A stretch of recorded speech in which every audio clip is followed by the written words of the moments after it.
देवताओं के सेव्य ठाकुर जी थे रंगनाथ भगवान। सब लोग ध्यान से सुनिए।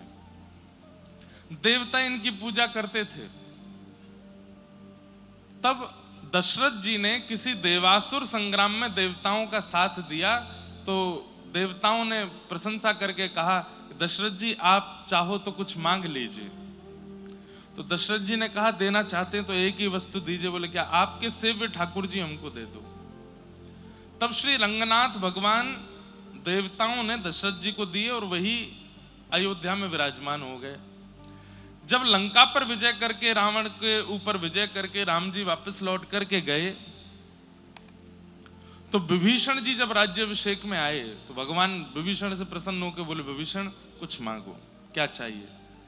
तब विभीषण जी बोले, प्रभु आप अयोध्या में राज्याभिषेक करवा लिए, अब आप लंका में आके भी राज्याभिषेक करवा लो, वहां मुख्य अपना गद्दी विराजमान करो, लंका के अधिपति आप ही रहो। ठाकुर जी बोले, हम अयोध्या छोड़ करके तो नहीं जाएंगे। तो बोले, फिर मैं आपके दर्शन के बिना रह नहीं पाऊंगा, नित्य आपका दर्शन हो ऐसी कोई विधा दे दो। तब दृष्टि पड़ी रंगनाथ भगवान पर, तो विभीषण जी ने कहा, इनको हमें दे दो, ये आप जैसे ही हैं। ठाकुर जी बोले, ये हमारे सेव्य ठाकुर जी हैं, घर के ठाकुर जी हैं। बोले, नहीं नाथ, अब यही दे दो। तब भगवान ने कहा, ठीक है, इनको ले जाओ। रंगनाथ भगवान को लेकर के जैसे विभीषण दक्षिण लंका में जा रहा था, किसी समय कावेरी मैया को भगवान ने वरदान दिया था कि हम गंगा के तट पर विराज गए, यमुना के तट पर विराज गए, सरजू जी के तट पे आ गए। कावेरी ने कहा, मेरे तट पर कब आओगे? तब भगवान ने कहा, एक समय आएगा, हम तुम्हारे तट पर आएंगे। और जैसे ही विभीषण लंका की ओर लेके जा रहे थे ठाकुर जी को, उसी समय कावेरी के तट से जब निकले, विभीषण जी को एक आवश्यक क्रिया के लिए जाना पड़ा। ठाकुर जी को जैसे ही विराजमान किया, लौट करके आए तो ठाकुर जी फिर वहां से उठे नहीं और कहे, विभीषण अब हम यहीं रहेंगे। बोले कि मैं दर्शन कैसे करूंगा? बोले, चिंता नहीं करो, हमारा जो मुख है वो दक्षिण की ओर है, लंका की ओर है। जब जब तुम अपने लंका में अपने अंतःपुर से दर्शन करोगे तो हमारे शिखर का दर्शन हुआ करेगा। इसलिए दक्षिण भारत में सबसे ऊंचा गौपुरम जो है वो श्री रंगनाथ भगवान का है। रंगम, श्री रंगम। श्री रंगम मंदिर भी इतना बड़ा है कि आधा वृंदावन आ जाएगा श्री रंगम मंदिर में। और अब तो वृंदावन बड़ा हो गया, पुराना वृंदावन तो पूरा ही आ जाएगा, इतना बड़ा मंदिर है श्री रंगनाथ भगवान। तो विभीषण की ओर मुख करके, लंका की ओर मुख करके रंगनाथ प्रभु विराजमान हो गए। और आज भी विभीषण कहते हैं कि लंका से ही दर्शन करता है श्री रंगनाथ भगवान का। तो श्री रंगनाथ भगवान, श्री वरदराज भगवान, वो तो सब संभवतः चेन्नई से ज्यादा दूर नहीं है। वरदराज भगवान, कांचीपुरम, श्री रंगनाथ भगवान, श्री वरदराज भगवान, श्री संपत कुमार भगवान और तिरुपति बालाजी। तिरुपति बालाजी लोग बाग कहने लगे, परंतु वास्तव में उनका मूल नाम तो वेंकटेश भगवान है। भूदेवी, श्रीदेवी, पद्मावती, तिरुपति, इसलिए उन्हें तिरुपति कहा गया। तो इन चारों से रामानुज स्वामी जी के 4 संबंध हैं। श्री रंगनाथ भगवान को वो अपना गुरु मानते हैं, रामानुज स्वामी जी, और रंगनाथ भगवान रामानुजाचार्य जी को अपना शिष्य मानते हैं। भगवान वहां पर गुरु रूप में हैं और रामानुजाचार्य जी शिष्य रूप में हैं। कांचीपुरम वरदराज भगवान, इनके प्रति रामानुजाचार्य जी का पिता का भाव है। वहां भगवान पिता हैं और रामानुजाचार्य जी पुत्र हैं। एक ही ठाकुर जी हैं लेकिन अलग अलग विधा में हैं। बेंगलोर के पास में संपत कुमार भगवान हैं, उनके प्रति रामानुजाचार्य जी का पुत्र का भाव है। ठाकुर जी वहां पुत्र हैं, रामानुजाचार्य जी वहां पिता हैं। और श्री तिरुपति बालाजी शिष्य हैं और रामानुजाचार्य जी वहां गुरु हैं। ये 4 संबंध आचार्य चरण के चारों रूपों में हैं। बहुत पूरा रामानुजाचार्य जी का चरित्र सुनाना पड़ेगा, तब जाकर के चारों विधा पुष्ट हो पाएंगे। ऐसी घटना हुई कि यामुनाचार्य जी विराजमान होते थे श्री रंगम में, और श्री रामानुजाचार्य जी विराजते थे कांचीपुरम में। तो रामानुजाचार्य जी के मन में बड़ी प्रबल इच्छा हुई कि मैं दीक्षा ग्रहण करूंगा यामुनाचार्य जी से श्रीरंगम जाकर के। रामानुजाचार्य जी पूरी तैयारी कर चुके हैं कि मैं श्रीरंगम जाऊंगा, यामुनाचार्य जी से दीक्षा लूंगा, लेकिन ठाकुर जी को चिंता हो गई। ठाकुर जी मन में विचार किए, अगर रामानुजाचार्य और यामुनाचार्य ये दोनों मिल गए तो दोनों मिलकर के ऐसी भक्ति की पताका फहराएंगे कि कलयुग को इसी वक्त विश्राम होना पड़ेगा। सारे जनमानस, पूरी पृथ्वी का कल्याण हो जाएगा, सब वैकुंठ पहुंच जाएंगे। अगर रामानुजाचार्य जी यामुनाचार्य जी मिल गए तो पूरी पृथ्वी को वैकुंठ पहुंचा देंगे, एक भी जनमानस नहीं बचेगा पृथ्वी पर। तो फिर पृथ्वी चलेगी कैसे? सोचिए। ठाकुर जी को केवल राक्षसों की चिंता नहीं होती है, दुष्टों की चिंता नहीं होती, कभी कभी ये भी चिंता होती है ठाकुर जी की भक्त ज्यादा मिल गए तो इतना कल्याण हो जाएगा, पृथ्वी चलेगी कैसे? यामुनाचार्य जी ने जाकर के ठाकुर जी से कहा, मैं रामानुजाचार्य जी को बुलाना चाहता हूं, आज्ञा दें, मैं कब उनको बुला लूं? बोले 7 दिन में बुलाओ। यामुनाचार्य जी ने अपने शिष्य को कांचीपुरम भेजा, 4 दिन उसको पहुंचने में लगे। ठाकुर जी ने 7 दिन इसलिए बताए कि भाई 4 दिन जाने में लगेंगे, 4 दिन आने में लगेंगे। 8वें दिन जब रामानुजाचार्य जी यहां आएंगे तब तक यामुनाचार्य जी भगवत धाम जा चुके होंगे, इन दोनों का मिलन नहीं हो पाएगा। यामुनाचार्य जी ने अपने किसी शिष्य को भेजा, जाओ रामानुजाचार्य जी को लेके आओ कांचीपुरम से। तो पहुंचने में तो 4 दिन लगे, लेकिन रामानुजाचार्य जी इतने उत्सुक थे यामुनाचार्य जी से मिलने के लिए कि लौट के आने में उन्होंने 3 ही दिन लगाए, 4 दिन नहीं लगाए। तो ठाकुर जी इतने घबरा गए, बोले ये दोनों मिले ही जाएंगे। 7वां दिन का अंतिम क्षण चल रहा था और उसी समय रामानुजाचार्य जी श्रीरंगम पहुंच गए। और जैसे ही पहुंचे हैं, अंतिम क्षण विश्राम होते ही 8वां दिन प्रारंभ हुआ और श्री यामुनाचार्य जी भगवत धाम प्रस्थान कर गए। दर्शन नहीं हो पाए रामानुजाचार्य जी। इतना रोए रामानुजाचार्य जी कि मैं जिन गुरु के लिए तड़प रहा था उनके अंतिम दर्शन हो रहे हैं मुझे, उनका साक्षात्कार नहीं कर पाया मैं। तब ऐसा कहते हैं कि यामुनाचार्य जी की जब पधारे तो उनकी हाथ ऐसा था, 3 उंगली उन्होंने बंद कर ली अपनी, उन 3 उंगलियों से 3 आज्ञा की उन्होंने मानो रामानुजाचार्य जी को।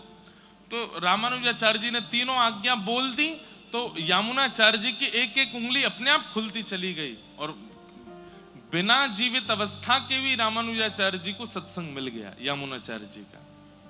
लेकिन रंगनाथ भगवान से इतने नाराज हो गए रामानुजाचार्य जी, बोले आपने मेरे गुरु को मुझसे छीन लिया, आपने मेरे गुरु को मुझे दर्शन नहीं करने दिया, अब मैं वचन देता हूं कि मैं श्रीरंगम कभी नहीं आऊंगा। और ऐसा कहकर के रामानुजाचार्य जी वहां से चले गए। अभी तो प्रसंग में थोड़ा सुना रहा हूं, कभी अवसर मिले तो आप YouTube पर जयपुर की भक्तमाल कथा सुनना इस वर्ष की। उसमें रामानुजाचार्य जी, श्रीमद वल्लभाचार्य जी और श्री चैतन्य महाप्रभु, इन तीनों का चरित्र सुनाया यथामति जैसी गुरुदेव की आज्ञा। उसमें बहुत विस्तृत प्रसंग है इसका। रामानुजाचार्य जी चले गए। वर्षों बाद ठाकुर जी को इतनी याद आई रामानुजाचार्य जी की, उन्होंने शिष्यों से कहा रामानुजाचार्य जी को लेके आओ। तो बोले वो तो नहीं आएंगे, वो तो वरदराज भगवान की सेवा में हैं और वो वचन दे के गए कि मैं श्रीरंगम नहीं आऊंगा।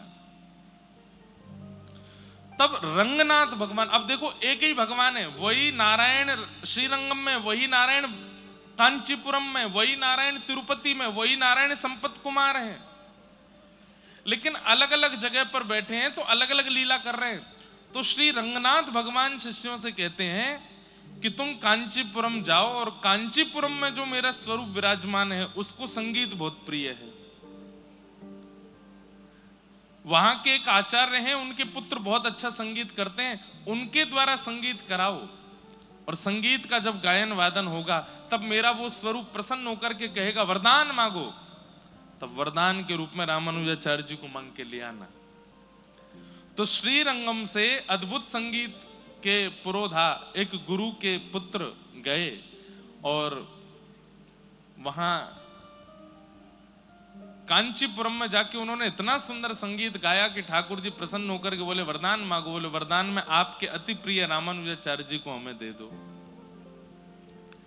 तब वरदराज भगवान ने रामानुजाचार्य जी को कहा कि मैंने वरदान में तुमको दिया है, अब तुम श्रीरंगम जाओ। तब आचार्य चरण श्रीरंगम आए, ठाकुर जी नृत्य करने लगे जब रामानुजाचार्य जी श्रीरंगम आए हैं। अद्भुत लीला है, अद्भुत कथा है। तो श्री रंगनाथ भगवान रामानुजाचार्य जी के गुरु हैं, वरदराज भगवान रामानुजाचार्य जी के पिता हैं, संपत कुमार भगवान रामानुजाचार्य जी के पुत्र हैं और तिरुपति बालाजी ये रामानुजाचार्य जी के शिष्य हैं। हमारे गुरु भाई हैं तिरुपति बालाजी, हम भी रामानुजी वैष्णव हैं। तो जब जाते हैं तो श्री तिरुपति बालाजी को प्रणाम करते कहते हैं गुरु भाई आप ठीक हैं, आनंद में हैं? क्यों? एक ही परंपरा है। तो ऐसा ये पूरा परंपरा और ऐसी ये पूरी पद्धति है, अद्भुत है। उसका अति विस्तार नहीं करूंगा, पर दक्षिण भारत के पास ये जो पृथ्वी के वैकुंठ हैं आप लोगों को जाना चाहिए। हम तो बहुत दूर रहते हैं दक्षिण से, साल में एक बार आते हैं दर्शन करने के लिए, पर आप लोग यहीं रहते हो। आप लोगों के लिए तिरुपति बालाजी ही वृंदावन है, आप लोगों के लिए कांचीपुरम ही गोवर्धन है, आप लोगों के लिए पद्मनाभ स्वामी यही श्री यमुना जी हैं। ये संपूर्ण व्रजमंडल के रूप में ही आप यहाँ दिव्य देशों के दर्शन कर लिया करो, ये अद्भुत है। हम तो नहीं जा पाए, पर हमारी तरफ से कोई भी वेंकटेश भगवान को अगले 10 दिन 15 दिन के अंदर प्रणाम करे आना। और क्या ना कि व्यास जी आए थे, उन्होंने कहा था, इसलिए उनकी तरफ से हम आपको प्रणाम करने के लिए आए हैं। बोलो लक्ष्मी वेंकटेश भगवान की। ऐसे निधि आपके दक्षिण भारत में है। हम लोग कल चरित्र सुन रहे थे श्री कबीरदास जी का, और कबीरदास जी के चरित्र में कल हम लोगों ने श्रवण किया कि ना तो उनकी काटापीटी करवा पाए, ना उनको मदरसे में पढ़ा पाए, किसी भी प्रकार की कोई भी क्रिया माता पिता अनुचित उनके साथ करवा नहीं पाए। और फिर हमने सुना कि एक दिन कबीरदास जी ने देखा कि माता जी चक्की पीस रही हैं, और तब उन्होंने कहा कि माँ ये संसार ही चक्की है, इसमें जो आता है वो पिस करके ही जाता है। तो माँ ने कहा नहीं बेटा, बीच में एक जगह है जहां 2-4 बच जाते हैं। तो कबीरदास नाचने लगे, बोले ओहो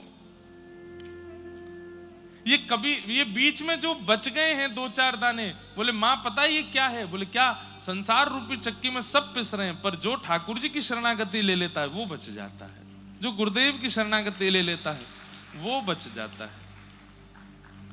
और अब कबीरदास जी को एक दिव्य चिंता होने लगी।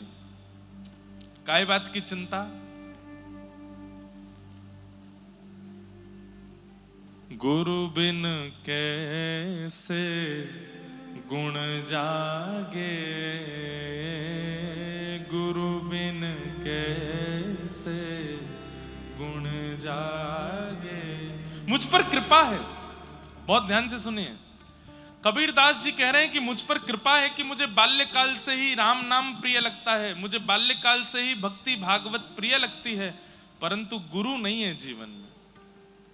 मेरे जीवन में एक गुरु तो होने चाहिए, जिन गुरु के आश्रय में रह करके, जिन गुरु की सन्निधि में जाकर के मैं ठाकुर जी की भक्ति को सहजता से प्राप्त कर सकूं। ऐसे गुरु मेरे जीवन में होने चाहिए। क्या करूं? तब गुरु की खोज में रोने लगे। अब मैं छोटा बालक हूं, मैं कहां ढूंढने जाऊंगा गुरु कहां है?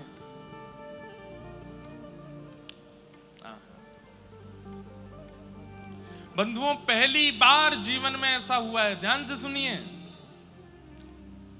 हमेशा सुना गया कि गुरु की सन्निधि में गए हैं तब गुरु ने गोविंद के दर्शन कराए हैं, पर कबीरदास जी के साथ अद्भुत लीला हुई कि गोविंद ने आकर के गुरु का परिचय दिलाया है। गोविंद ने आकर के बताया कि तुम्हारे गुरु कौन है। कैसे? कबीरदास जी रोने लगे गुरु की याद में, और इतना रोने लगे। क्यों रो रहे हैं? आज मां ने डांटा कबीर को, क्यों? अरे बड़ी बड़ी ज्ञान की बातें करता है, जब हम पैदा हुए जग हंसे हम रोए, ऐसी करनी कर चलो हम हंसे जग रोए, बड़ी बड़ी बातें करता था, अब रो रहा है बेटा बेटा, क्यों रोता है? तब कबीरदास जी बोले, इसलिए रो रहा हूं क्योंकि रोने से जिद पूरी होती है। मैं ठाकुर जी को अपने माता पिता मान करके उनसे रो रहा हूं। संसार का बालक किसी वस्तु के लिए रोता है, खिलौने के लिए रोता है, मैं गुरु के लिए ठाकुर जी से रो रहा हूं कि मुझे गुरु बताओ, मेरे गुरु कौन है? इतना रोए कबीरदास कि आधी रात में आकाशवाणी करके ठाकुर जी को बोलना पड़ा। आकाशवाणी हुई आकाश से, अति ही गंभीर मति सरस कबीर हियो, लियो भक्ति भाव जाति पाति सब टारिये। छोटी सी अवस्था में अति गंभीर हैं कबीरदास। भाई न भवानी देह तिलक रमानी, करो करो गुरु रामानंद गरे माल धारिये। देखे नहीं मुख मेरो मानिके मले छमो को, जात नान गंगा कहीं मगतन डारिये। रजनी के शेष में आवेश सो, चलत आप परे पग राम कहे मंत्र सो विचारिये। ऐसी गुरु दीक्षा किसी की नहीं हुई होगी जैसी कबीरदास जी की हुई। ध्यान से सुनो, आकाशवाणी हुई, किसी को सुनाई नहीं दी, केवल कबीरदास जी को सुनाई दे रही है। बंधु, आकाशवाणी आज भी होती है।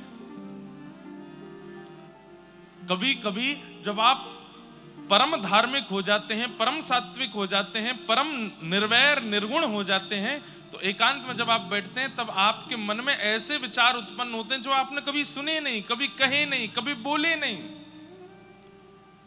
वो आकाशवाणी है, ठाकुर जी आज्ञा देते हैं। ठाकुर जी ही आपको आकर के कहते हैं कि तुम ऐसा करो।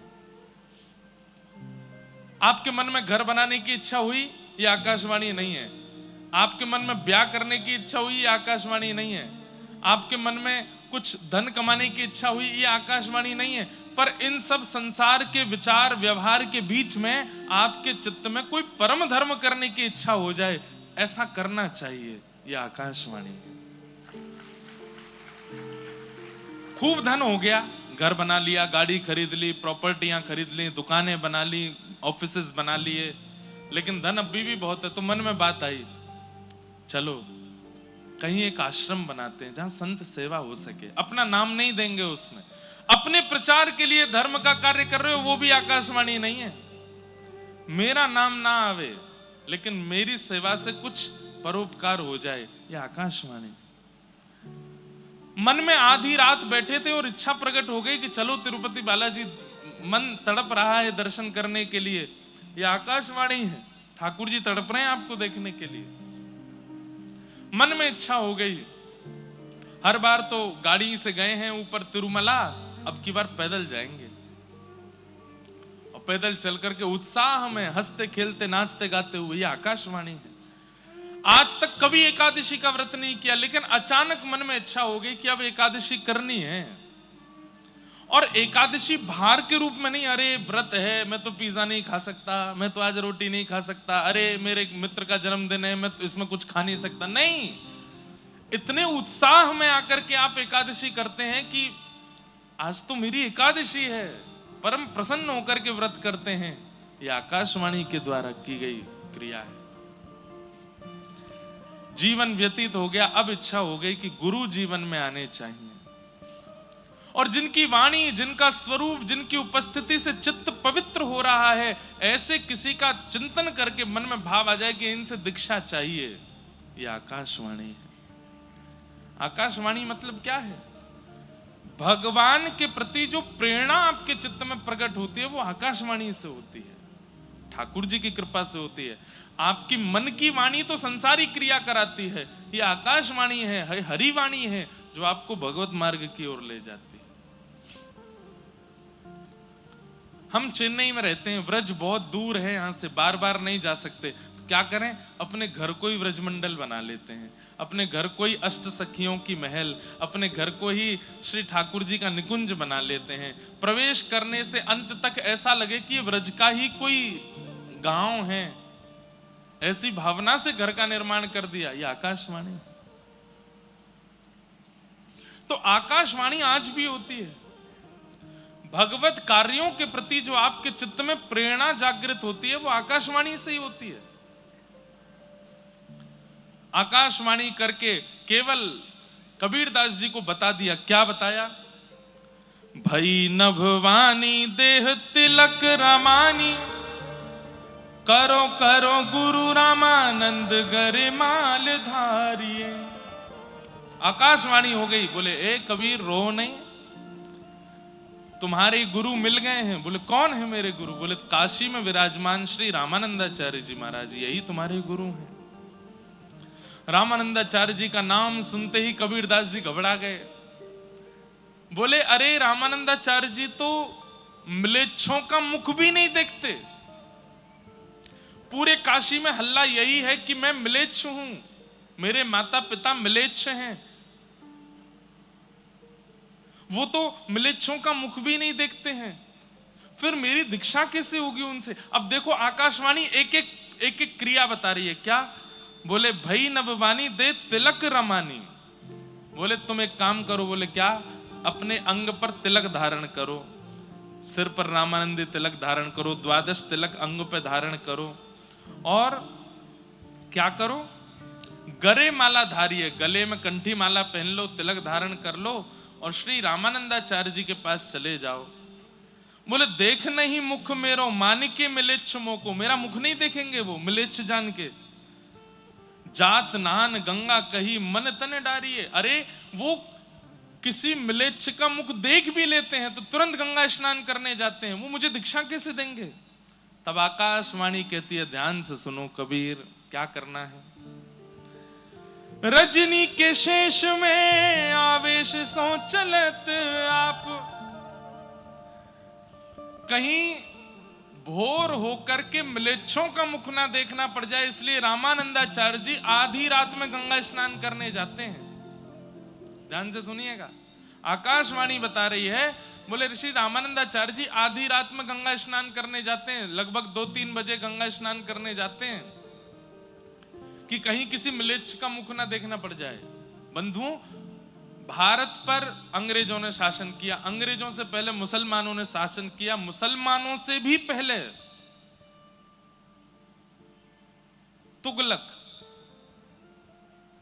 तुगलकों ने शासन किया भारत के ऊपर। आज हम लोगों की जो स्थिति इतनी, चाहे इकोनॉमी के रूप में हो, चाहे हमारे